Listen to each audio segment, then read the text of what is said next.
Hi guys! மீண்டும் பார்த்தீங்களா, கண்ணுக்கு தெரியாத அரசு வேலைவாய்ப்பு வந்திருக்கு. ஒரே ஒரு முறை பாருங்க, கண்டிப்பா உங்களுக்கு வேலை கிடைக்கும். நீங்க விண்ணப்பிச்சீங்களா, இந்த முறை உங்களுக்கு வேலை கிடைக்கும். ஸோ இந்த வாய்ப்ப மிஸ் பண்ணிறாதீங்க. ஏன்னா, இந்த 2026ல மொத பார்த்தீங்கன்னா, வந்திருக்கக்கூடிய ஜாப்பு உங்களுக்கு சம்பளம் ரூ. 21,000 குடுக்கறதா சொல்லி குடுத்துருக்காங்க.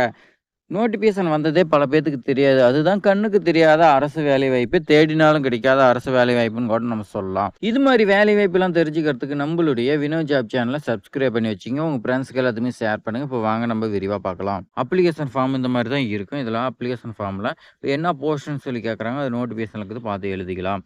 அடுத்து ரைட் சைட்ல பாஸ்போர்ட் சைஸ் ஃபோட்டோ பார்த்தீங்கன்னா கேட்குறாங்க. ஒட்டிருங்க. அடுத்து ஒண்ணு உங்களுடைய நேம் பார்த்தீங்கன்னா கேட்குறாங்க. அது எப்படி எழுதணும்னு பார்த்தீங்கன்னா, கேப் லெட்டர்ல எழுதுன்னு சொல்லி குடுத்துருக்காங்க. அடுத்து ஜெண்டர் பார்த்தீங்கன்னா, மேலா, ஃபீமேலான்னு சொல்லி கேட்குறாங்க. அதையும் எழுதிருங்க. டேட் ஆஃப் பர்த் கேட்டிருக்காங்க. அதையும் எழுதிருங்க. ஏஜ் உங்களுக்கு கம்ப்ளீட் ஆன ஏஜ் பார்த்தீங்கன்னா கேட்குறாங்க. இப்ப கரண்ட்ல உங்களுக்கு என்ன ஏஜ் கம்ப்ளீட் ஆயிருக்கு, அத பார்த்தீங்கன்னா போட்டுக்கங்க. அடுத்து ஒண்ணு பாருங்க, உங்களுக்கு கல்யாணம் ஆயிருச்சா இல்லையான்னு சொல்லி கேட்குறாங்க. ஆனா மேரின்னு சொல்லி போடுங்க. இல்லன்னா நாட் மேரின்னு போட்டுருங்க. அப்படி ஆயிருந்துச்சுன்னா உங்களுடைய ஹஸ்பண்ட் நேம் எழுதிக்கங்க. ஆகலன்னா உங்களுடைய பேரண்ட்ஸ் நேம் பார்த்தீங்கன்னா நீங்க எழுதிக்கலாம். அடுத்து நேஷனாலிட்டி பார்த்தீங்கன்னா கேட்குறாங்க. நீங்க இந்தியன் போட்டுக்கங்க. அடுத்து எஜுகேஷன் குவாலிஃபிகேஷன் சொல்லி கேட்குறாங்க. நீங்க 10த், 12த் டிகிரி என்ன படிச்சுக்கிறீங்களோ எல்லா டீட்டெயில்ஸுமே பார்த்தீங்கன்னா இந்த இடத்துல எழுதுறோம். இப்படி உங்களுக்கு இடம் பத்தலன்னா A4 ஷீட்ல கூட எழுத பத்தியில அட்டாச் பண்ணலாம்னு சொல்லி குடுத்துருக்காங்க. அதே மாரி தான் எக்ஸ்பீரியன்ஸ் டீட்டெயில்ஸ் தான். கவர்மெண்ட்டா, பிரைவேட்டா எங்க ஒர்க் பண்ணீங்களோ, அது பார்த்தீங்கன்னா இந்த இடத்துல எத்தன இதுல ஒர்க் பண்ணியிருந்தாலும் எழுதிக்கலாம்னு சொல்லி குடுத்துருக்காங்க. ஒரு இதுன்னா இந்த இடத்துல ஒரு இது எழுதுனீங்களாவே உங்களுக்கு போகுதும். அடுத்து அட்ரஸ் ஃபார் த கம்யூனிகேஷன் உங்களுடைய அட்ரஸ் பார்த்தீங்கன்னா எழுதிக்கங்க. கான்டாக்ட் நம்பர் குடுத்துருக்காங்க பாருங்க. உங்களுடைய மொபைல் நம்பர் எழுதுருங்க. அடுத்து ஒண்ணு இமெயில் பார்த்தீங்கன்னா எழுதுருங்க. வேற என்ன கேட்குறாங்கன்னா, அதர் நீங்க பார்த்தீங்கன்னா WhatsApp ட்ரெய்னிங் ஏதாவது போயிருந்தீங்களா, இந்த இடத்துல பார்த்தீங்கன்னா மென்ஷன் பண்ண சொல்றாங்க. இது கட்டாயம் கிடையாது. அவ்வளோதான் ஃபிரெண்ட்ஸ். அப்ளிகேஷன் ஃபார்ம் அவ்வளோதான். இவ்ளோ சிம்பிளா பார்த்தீங்கன்னா ஃபில் பண்றது. இந்த இன்ஃபர்மேஷன் இது எல்லாமே மேலே சொன்ன எல்லாமே பார்த்தீங்கன்னா கரெக்ட்டு. எல்லா டாக்குமெண்ட்டும் பார்த்தீங்கன்னா கரெக்ட். நீங்க பார்த்தீங்கன்னா கீழ சிக்னேச்சருக்கு பண்ணணும்னா, சிக்னேச்சர் ஆஃப் த அப்ளிகேண்ட் உங்களோட கையெழுத்து போட்டு லெஃப்ட் சைட்ல பிளேஸு, டேட்டு பார்த்தீங்கன்னா போட்டுக்கங்க. அடுத்து கீழ பார்த்தீங்கன்னா குடுத்துருக்காங்க பாருங்க. 20/1/2026 மாலை 5 மணிக்குள்ள அப்ளிகேஷன் ஃபார்ம் பார்த்தீங்கன்னா அவங்களுக்கு போய் சேரும்னு சொல்லி குடுத்துருக்காங்க. அட்ரஸ் எந்த அட்ரஸ்ன்னு பார்த்தீங்கன்னா, இந்த district social welfare officer, district collectorate campus, old building ground floor, Coimbatore 641018 இந்த அட்ரஸ்க்கு நீங்க பார்த்தீங்கன்னா சென்ட் பண்ண சொல்லி குடுத்துருக்காங்க.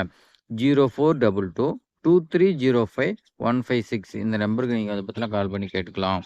கோயம்புத்தூர் மாவட்ட ஆட்சித்தலைவர் ஒரு பத்திரிகை செய்தி வெளியிட்டிருக்காங்க. இது என்னன்னு பார்த்தீங்கன்னா, தமிழக அரசின் சமூக நலன் மற்றும் மகளிர் உரிமைத்துறையின் கீழ் மாவட்ட அதிகார மையத்தில உங்களுக்கு ஒப்பந்த அடிப்படையில் கோயம்புத்தூர் மாவட்டத்தில பணிபுரிய தகுதியான விண்ணப்பதாரர்கள் விண்ணப்பங்கள் வரவேற்கப்படும்னு சொல்லிக் குடுத்துருக்காங்க.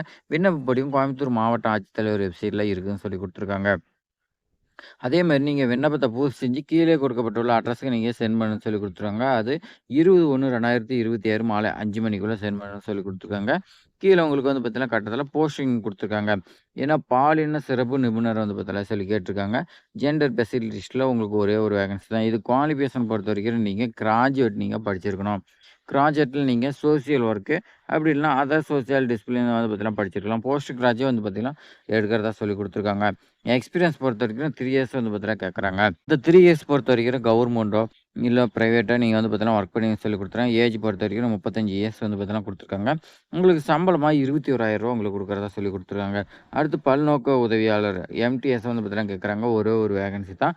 இதுக்கு நீங்க 10ஆம் வகுப்பு படிச்சிருந்தா போதும்னு சொல்லிக் குடுத்துருக்காங்க. இதுக்கு ஏஜ் லிமிட் 35 இயர்ஸ் தான். இதுக்கும் பார்த்தீங்கன்னா குடுத்துருக்காங்க. 31/12/2025 படி நீங்க 35 இயர்ஸ்க்குள்ள இருக்கணும். சம்பளம் உங்களுக்கு ரூ. 12,000 தான் குடுக்குறதா சொல்லிக் குடுத்துருக்காங்க. நீங்க விண்ணப்பிக்கக்கூடிய அட்ரஸ் பொறுத்தவரைக்கும் மாவட்ட சமூக நல அலுவலர், மாவட்ட சமூக நல அலுவலகம், பழைய கட்டிடம், அரியன் 5, தரைதளம், மாவட்ட ஆட்சியரகம், கோயம்புத்தூர் மாவட்டம். உங்களுக்கு ஏதாவது டவுட்னா லேண்ட்லைன் நம்பர் குடுத்துருக்காங்க. நீங்க கால் பண்ணி கேட்டுக்கலாம்னு சொல்லிக் குடுத்துருக்காங்க. அவ்வளோதான் ஃப்ரெண்ட்ஸ். நாம இப்ப பார்த்தீங்கன்னா, அப்ளிகேஷன் ஃபார்ம் ஃபில் பண்றது, நோட்டிஃபிகேஷன் 2மே பார்த்தோம். இதுல 2 போஸ்டிங் குடுத்துருக்காங்க. நீங்க என்ன போஸ்டிங் விண்ணப்பிக்கிறீங்களோ, அத பார்த்தீங்கன்னா அப்ளிகேஷன் ஃபார்ம்ல நீங்க எழுதிருங்க. இது மாரி பயனுள்ள தகவல்லாம் தெரிஞ்சுக்கிறதுக்கு நம்மளுடைய வினோ ஜாப் சேனல நீங்க சப்ஸ்கிரைப் பண்ணி வச்சுக்கங்க. உங்க ஃப்ரெண்ட்ஸ்க்கு எல்லாத்துக்குமே ஷேர் பண்ணி விடுங்க. தேங்க்ஸ் ஃபார் வாட்சிங்.